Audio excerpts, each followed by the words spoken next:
Hello student, आज हमें इस वीडियो में पढ़ना है process of blood clotting. Blood clot कैसे बनता है इसके बारे में आप सबने सुना होगा कि जब भी हमको कभी चोट लगती है तो हमारा ब्लड जो है ना वो कुछ टाइम बाद हमारा जो ब्लड है वो क्या करता है, कुछ टाइम बाद अपने आप ही बहना रुक जाता है। ठीक है, तो ऐसा क्यों होता है? क्योंकि जिस जगह हमें चोट लगती है उस जगह क्लोट हो जाता है, तो इस वजह से वो ब्लड जो है या ब्लड सेल्स जो है वो बाहर नहीं जा पाती। तो ये क्लोट होता कैसे, इसका पूरा प्रोसेस हम इस वीडियो में समझेंगे। तो ब्लड क्लोटिंग समझने के लिए पहले हमें इस पूरे काम में जो जो चीज़ें रिस्पॉन्सिबल होती है उनके बारे में समझना पड़ेगा। ब्लड क्लोट करवाने के लिए हमारी बॉडी के अंदर ब्लड क्लोटिंग फैक्टर्स रिस्पॉन्सिबल होते हैं, और ये जो फैक्टर्स है इनके बारे में अभी हम डिटेल पढ़ेंगे और उसके बाद हम ब्लड क्लोटिंग का प्रोसेस समझेंगे। तो देखिए आपके सामने यहाँ लिखा हुआ है, according to international commission on blood coagulation 1954 13 clotting factors were discover. अब यहाँ पर ये लिखा हुआ है कि international commission on blood coagulation के अकॉर्डिंग अभी तक 13 ब्लड क्लोटिंग फैक्टर जो है वो डिस्कवर हो चुके हैं। अब ये सारे नाम दिए हुए हैं, और अगर आप किसी भी कंपटीशन एग्जाम की तैयारी कर रहे हैं तो आपको ये 13 ब्लड क्लोटिंग फैक्टर्स जो है वो आपको याद होने चाहिए। फर्स्ट कौन सा है, सेकंड कौन सा है, थर्ड वाले का क्या नाम है, ये सारा आपको पता होना चाहिए। देखिए आपके सामने सबसे पहले फर्स्ट ब्लड क्लोट फैक्टर जो है उसका नाम लिखा हुआ है फाइब्रिनोजन, और इसमें यह भी लिखा है कि इसका सिंथेसिस कहाँ पर होता है, लीवर में। फाइब्रिनोजन सबसे पहला ब्लड क्लोटिंग फैक्टर होता है और ये कहाँ पर बनता है, लीवर में। सेकंड ब्लड क्लोटिंग फैक्टर जो है वो आपके सामने लिखा हुआ है प्रोथ्रोम्बिन। प्रोथ्रोम्बिन जो है ये भी कहाँ पर सिंथेसाइज होता है, लीवर के अंदर, इसका फॉर्मेशन भी लीवर में होता है। थर्ड आपके सामने यहाँ पर लिखा हुआ है थ्रोम्बोप्लास्टिन, और इसमें लिखा हुआ है enzyme release from damage platelets. अब देखिए थ्रोम्बोप्लास्टिन है ना, वो जब एक्टिवेट होता है जब आपकी प्लेटलेट्स डैमेज होती है। जैसे आपको कहीं पे चोट लगी, ठीक है, तो आपके चोट लगने से आपको वहाँ पर कट आएगा तो आपकी कुछ प्लेटलेट्स भी वहाँ से डैमेज होगी। तो जब आपकी प्लेटलेट्स डैमेज होती है, टूटती है, तो उसकी वजह से वहाँ पर एक एंजाइम जो है वो एक्टिवेट होता है। ठीक है, और उसी को हम क्या बोलते हैं, थ्रोम्बोप्लास्टिन। यानी थर्ड फैक्टर जो है थ्रोम्बोप्लास्टिन, वो एक तरीके का एंजाइम है, और वो कब एक्टिवेट होता है, जब आपकी प्लेटलेट जो है वो डैमेज होती है। फोर्थ देखिए यहाँ पर लिखे हुए हैं कैल्शियम आयंस। फोर्थ नंबर का फैक्टर क्या होता है, कैल्शियम आयन खुद, यानी Ca+2। और इसमें आगे लिखा है, देखो इसके बारे में, एक्टिवेट थ्रोम्बोप्लास्टिन। कैल्शियम आयन का काम क्या होता है, थ्रोम्बोप्लास्टिन को एक्टिवेट करना। तो अभी तक हमने 4 फैक्टर पढ़ लिए, first fibrinogen, second prothrombin, third thromboplastin, और फोर्थ कैल्शियम आयन, जिसमें से थर्ड वाला एंजाइम है और फोर्थ वाला आयन है कैल्शियम आयन। अब आगे देखिए, नेक्स्ट देखिए यहाँ पर फैक्टर नंबर 5 के बारे में लिखा हुआ है लेबाइल फैक्टर और प्रो एसिलरी। दो नाम होते हैं इसके, इसको लेबाइल फैक्टर भी बोल सकते हैं और प्रो एसिलरिन भी बोल सकते हैं। कहाँ पर बनता है, ये भी लीवर में बनता है। इसके बाद इसका नेक्स्ट जो फैक्टर है 6 नंबर, उसका नाम है एसिलरिन। ठीक है, इससे पहले वाला प्रो एसिलरिन और फिर एसिलरिन।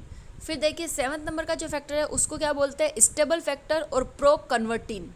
दो नाम है इसके भी, इसको स्टेबल फैक्टर भी बोल सकते हैं और प्रो कन्वर्टीन भी बोल सकते हैं, और इसका भी फॉर्मेशन या सिंथेसिस लीवर में होता है। नेक्स्ट देखिए फैक्टर नंबर 8, इसका नाम लिखा है एंटी हीमोफिलिक फैक्टर।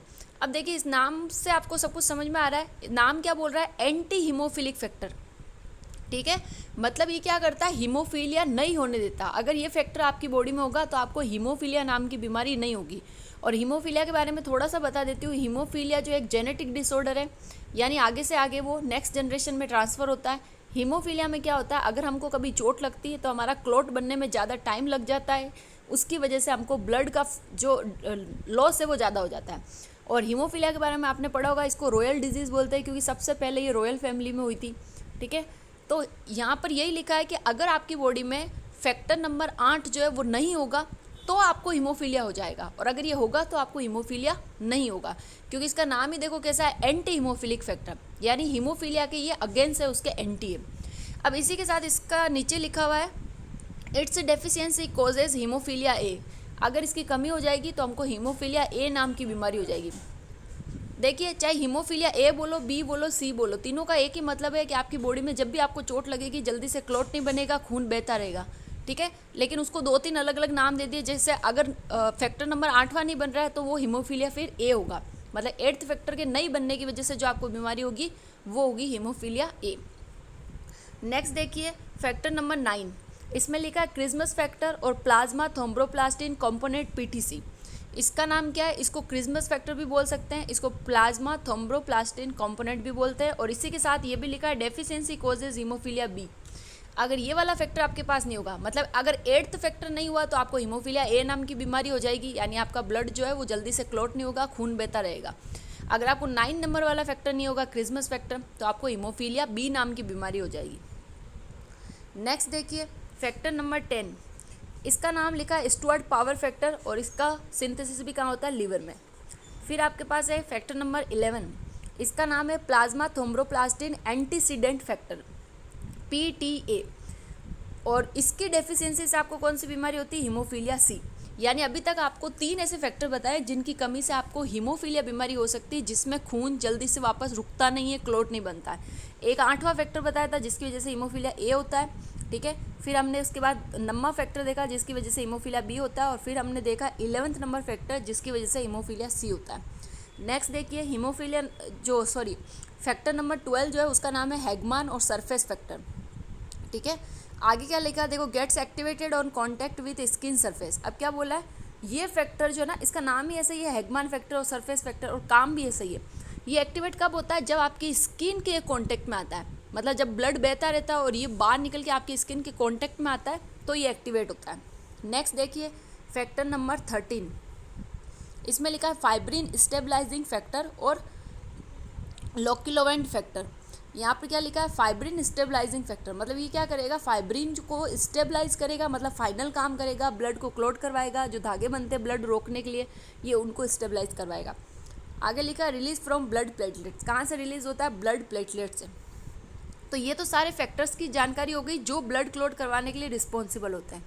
देखिए होता क्या है, जब हमको चोट लगती है तो वहाँ पर जो कट आता है, जो जगह बन जाती है जिसकी वजह से ब्लड बाहर आ रहा होता है, वहाँ पर बहुत सारे पतले पतले धागे आकर वहाँ पर जमा होना शुरू कर देते हैं, और उनके जमा होने से वहाँ पर एक पूरा नेटवर्क बन जाता है, एक जाला बन जाता है, और फिर वहाँ से RBC WBC और प्लेटलेट्स जो बाहर नहीं निकल पाती क्योंकि उस जाले में वो फंस जाती है, उसी को हम ब्लड क्लॉटिंग कहते हैं। तो वो जाला बनाने के लिए हमको यहाँ धागे बनाने पड़ते हैं, उनको स्टेबलाइज करना पड़ता है, उनको जमाना पड़ता है। तो ये सारा आगे कैसे होता है वो हम प्रोसेस में पढ़ेंगे।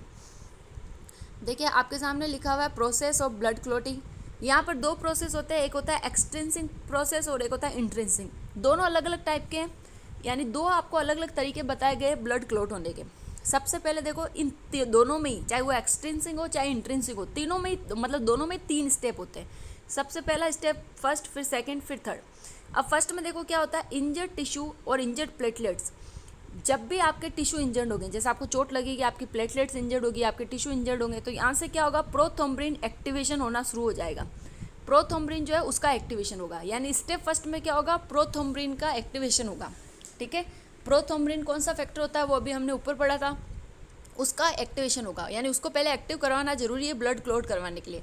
अब ये एक्टिवेशन कैसे होता है इसका पूरा डिटेल भी हम आगे पढ़ेंगे कि पूरा एक्टिवेशन होता कैसे। फिर देखिए आपके सामने स्टेप सेकंड लिखा है, जब ये एक्टिव हो जाएगा तो ये क्या करेगा, प्रोथ्रोम्बिन को, ये प्रोथ्रोम्बिन जो एक्टिवेशन है और नेक्स्ट जो कैल्शियम आयन है, दोनों मिलकर इसको थ्रोम्बिन में कन्वर्ट कर देंगे, ठीक है। अब देखो यहाँ पर आपने क्या देखा, सेकेंड स्टेप में क्या देखा, प्रोथ्रोम्बिन जो है उसके ऊपर ये प्रोथ्रोम्बिन एक्टिवेशन यहाँ आके लगेगा, उसके अलावा कैल्शियम आयन लगेंगे और इसको थ्रोम्बिन में कन्वर्ट कर देंगे। ये काम होगा स्टेप सेकंड में। फिर लास्ट है स्टेप थर्ड। स्टेप थर्ड में क्या होता है, फाइब्रिनोजन जो होता है, फाइब्रिनोजन जो है इसके ऊपर ये थ्रोम्बिन रिएक्शन करेगा जो आपने यहाँ बनाया था और उसको कन्वर्ट कर देगा फाइब्रिन। अब फाइब्रिन जो है ना वो मोनोमर्स होते हैं, मतलब फाइब्रिन समझ लो आप एक ऐसी चीज़ है, ये फाइब्रिन है, ठीक है। मोनोमर्स होता है, इनसोल्यूबल प्रोटीन होता है। अब आगे क्या होगा, इसमें पॉलीमराइजेशन रिएक्शन होगी। पॉलीमराइजेशन रिएक्शन आपको पता है, आप केमिस्ट्री में पढ़ते हो, एक चीज़ जो है उसका नंबर इंक्रीज होता जाता है और उसकी पूरी एक सीक्वेंस बन जाती है। जैसे यहाँ पर ये पहले एक सिंगल था मोनोमर, तो बहुत सारे फाइब्रिन बनेंगे आपस में और वो जुड़ते जाएंगे ऐसे, ठीक है। ये पॉलीमराइजेशन रिएक्शन, यानी पहले एक फाइब्रिन था, अब उससे बहुत सारे फाइब्रिन बनके एक के बाद एक जुड़ते गए, तो इस तरीके से पूरा फाइब्रिन का एक लॉन्ग थ्रेड बन जाएगा, एक धागा बन जाएगा। तो इस तरीके से क्या होगा, आपके पास फाइब्रिन के धागे बनेंगे जो उस जगह पर जाकर रुकेंगे, जमा होंगे और उनकी वजह से ब्लड जो है बाहर निकलना बंद होगा, ठीक है। तो ये 3 स्टेप थे हमारे। अब इन 3 स्टेप को हम दोनों तरीके से पढ़ेंगे कि एक्सटेंसिंग में तीनों स्टेप कैसे होते हैं और इंट्रेंसिंग में ये तीनों स्टेप कैसे होते हैं। फर्स्ट स्टेप में आपको क्या करना है, प्रोथ्रोम्बिन को एक्टिव करना है, सेकंड में आपको थ्रोम्बिन बनाना है और थर्ड में आपको फाइब्रिन बनाना है, ठीक है। अब इसमें देखिए सबसे पहले हम एक्सटेंसिंग पाथवे जो वो पढ़ रहे हैं। एक्सटेंसिंग पाथवे क्या कहता है, सबसे पहले स्टेप फर्स्ट ले रहे हैं इसका, फॉर्मेशन ऑफ प्रोथ्रोम्बिन एक्टिवेटर, ठीक है। स्टेप फर्स्ट को हम पहले दोनों तरीके से समझेंगे, एक्सट्रिंसिक पाथवे में कैसे बनता है स्टेप फर्स्ट और इंट्रिंसिक पाथवे में कैसे बनता है स्टेप फर्स्ट, यानी प्रोथ्रोम्बिन का जो एक्टिवेशन है वो कैसे होता है। तो इसमें देखिए फर्स्ट स्टेप के लिए सबसे पहले क्या होगा, टिश्यू इंजर्ड होगा, जैसे ही आपको चोट लगेगी वहाँ से क्या होता है उस टिश्यू इंजर्ड से थ्रोम्बोप्लास्टिन रिलीज होता है। फिर क्या होता है, ये जो थ्रोम्बोप्लास्टिन है इस पर 7th नंबर का फैक्टर आके लगता है, ठीक है। 7th नंबर के फैक्टर के इसके साथ लगने से, इसके साथ रिएक्शन करने से ये कन्वर्ट हो जाता है 10th नंबर के फैक्टर में, ठीक है। और फैक्टर आपने सारे अभी ऊपर पढ़े थे, ये देखिए आपके सामने लिखा हुआ है, ये है 7th नंबर का फैक्टर, ये है 10th नंबर का फैक्टर। 7th नंबर मतलब anti haemophilic factor, 10th number factor मतलब स्टुअर्ट पावर फैक्टर। तो यहाँ पर क्या होगा, जो टिश्यू आप इंजर्ड हुए हैं वहाँ से थ्रोम्बोप्लास्टिन जो आया है उस पर 7th नंबर का फैक्टर मतलब एंटी हीमोफिलिक फैक्टर आके लगेगा और उसको कन्वर्ट कर देगा 10th नंबर के फैक्टर में मतलब स्टुअर्ट पावर फैक्टर में। फिर क्या होगा, यहाँ पर कैल्शियम आयन आके लगेंगे, कैल्शियम आयन खुद क्या होते हैं 4th नंबर का फैक्टर होता है और इसको कन्वर्ट कर देंगे 10th एक्टिव में। पहले 10th बना था लेकिन इनएक्टिव था, ठीक है, अब ये उसको 10th एक्टिव में कन्वर्ट कर देंगे और एट लास्ट इससे क्या बन जाएगा, प्रोथ्रोम्बिन एक्टिवेशन, यानी प्रोथ्रोम्बिन का एक्टिवेशन हो जाएगा, प्रोथ्रोम्बिन जो है वो एक्टिव हो जाएगा, ठीक है। तो ये तो एक्सट्रिंसिक के अनुसार हमने पढ़ा है कि एक्सट्रिंसिक में फर्स्ट स्टेप कैसे होता है। अब हम पढ़ रहे हैं इंट्रिंसिक में कैसे होता है। देखो इंट्रिंसिक क्या बोलता है, blood expose to collagen of blood vessel. Blood जब एक्सपोज होता है, ठीक है, ब्लड वेसल से जब ब्लड बाहर आता है और वो एक्सपोज होता है तो उसके एक्सपोज होने से क्या होता है वो कन्वर्ट हो जाता है 12th नंबर के फैक्टर में, ठीक है। ये इन्होंने बोला है कि वो 12th नंबर के फैक्टर में इन्होंने बोला है कि जब ब्लड एक्सपोज होता है तो ब्लड वेसल में से कोलेजन जो है वो बाहर आता है और वो कोलेजन इस 12th नंबर के फैक्टर पे रिएक्शन करता है और उसको कन्वर्ट कर देता है 12th एक्टिव फॉर्म में। जो 12th इनएक्टिव था उसको एक्टिव में कन्वर्ट कर देता है। अब 12th नंबर का फैक्टर ये देखिए, ये आपके सामने लिखा हुआ है 12th नंबर का फैक्टर हैगमान और सरफेस फैक्टर। तो ये क्या करेगा, हैगमान और सरफेस फैक्टर को एक्टिव में कन्वर्ट कर देगा, ठीक है। फिर क्या होता है, ये जो 12th है ना ये 11th को एक्टिव में कन्वर्ट करता है। 11th जो है वो आपने पढ़ा है कौन सा होता है, थ्रोम्बोप्लास्टिन एंटीसीडेंट फैक्टर पीटीए, ये उसको एक्टिव में कन्वर्ट कर देगा। फिर क्या होगा, ये जो 11th है ना ये 9th को एक्टिव में कन्वर्ट कर देगा, ठीक है। तो 9th नंबर का फैक्टर ये देखिए, ये रहा आपके सामने 9th नंबर का फैक्टर क्रिसमस फैक्टर और प्लाज्मा थ्रोम्बोप्लास्टिन कंपोनेंट। तो ये इसको कन्वर्ट कर देगा एक्टिव में। फिर आगे देखिए क्या लिखा हुआ है, ये 9th जो है वो 10th नंबर के फैक्टर को एक्टिव में कन्वर्ट कर देगा, यानी 9th के बाद 10th कन्वर्ट होगा। 10th कौन सा है, स्टुअर्ट पावर फैक्टर, ये उसको कन्वर्ट कर देगा, ठीक है। और फिर क्या बोला है कि 10th को कन्वर्ट करने के बाद 10th पे 2 फैक्टर आते हैं, एक 3rd और एक 5th। ये 2 आकर इस पर रिएक्शन करते हैं। 3rd कौन सा है देखिए,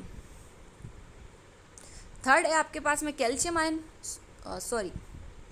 3rd है आपके पास में थ्रोम्बोप्लास्टिन और 6 है आपके पास में एसिलरीन।